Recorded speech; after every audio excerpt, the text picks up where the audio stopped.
ప్రభునందు ప్రియులైన మీకందరికీ యేసుక్రీస్తు ప్రభువారి నామములో శుభవందనాలు తెలియజేస్తూ ఉన్నాం.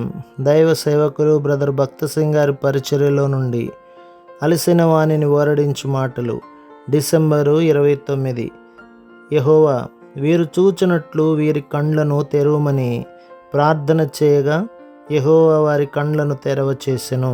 రాజుల 2వ గ్రంథం 6వ అధ్యాయం 20వ వచనం. మార్కు సువార్త 8వ అధ్యాయం 22 నుండి 25లలో ఒక గ్రుడ్డివానిని యేసుక్రీస్తు ప్రభువు దగ్గరకు తీసుకుని వచ్చినట్లు చదువుదుము. సాధారణముగా ప్రభువు ముట్టుట చేతనే రోగులను స్వస్థపరచును గాని ఈ సందర్భములో వేరుగా ఉన్నది. మొదటిగా ప్రభు అయిన యేసు గ్రుడ్డివాని చెయ్యి పట్టుకొనెను. మనము కూడా ప్రభువు చేతిని పట్టుకొనుట నేర్చుకొనవలెను. మనలో చాలామంది బైబిల్ తెలిసినను దానిని అర్థం చేసుకొనుటకు ప్రభువు చేతిని పట్టుకునే విషయంలో తప్పిపోవారుగా ఉందరు. దానికి బదులుగా మనము మనుషుని చేతిని పట్టుకుని వారముగా ఉందము.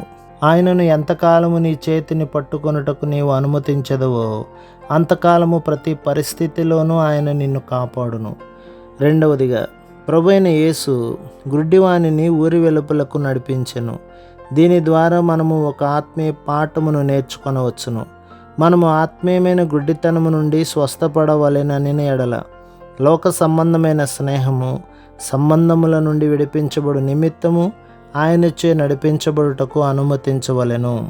లోక సంబంధమైన స్నేహమును బట్టి ఎంతోమంది విశ్వాసులు ప్రభువు పిల్లలతో కలిసి ఆరాధించుటలో తప్పిపోవచ్చున్నారు.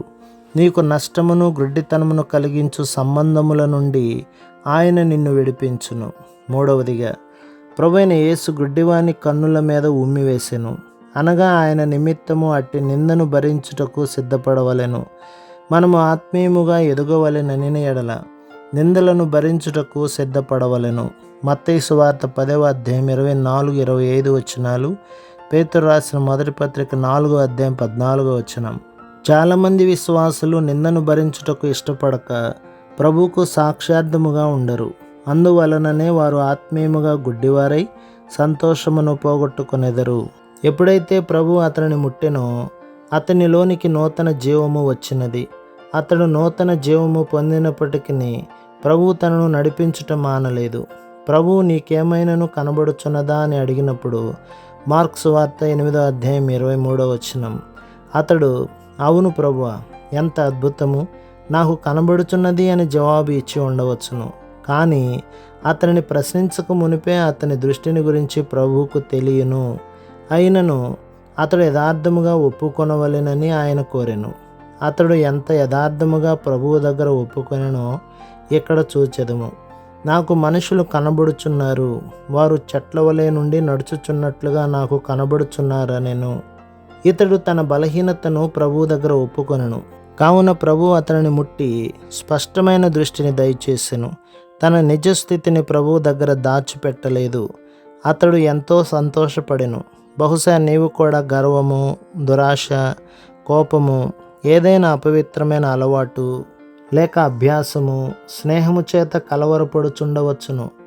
ఒకవేళ నీవు అబద్ధములు చెప్పుచుండవచ్చును. ఈ బలహీనతలను బట్టి నీ ఆత్మీయ నేత్రములు మందగిలినవి.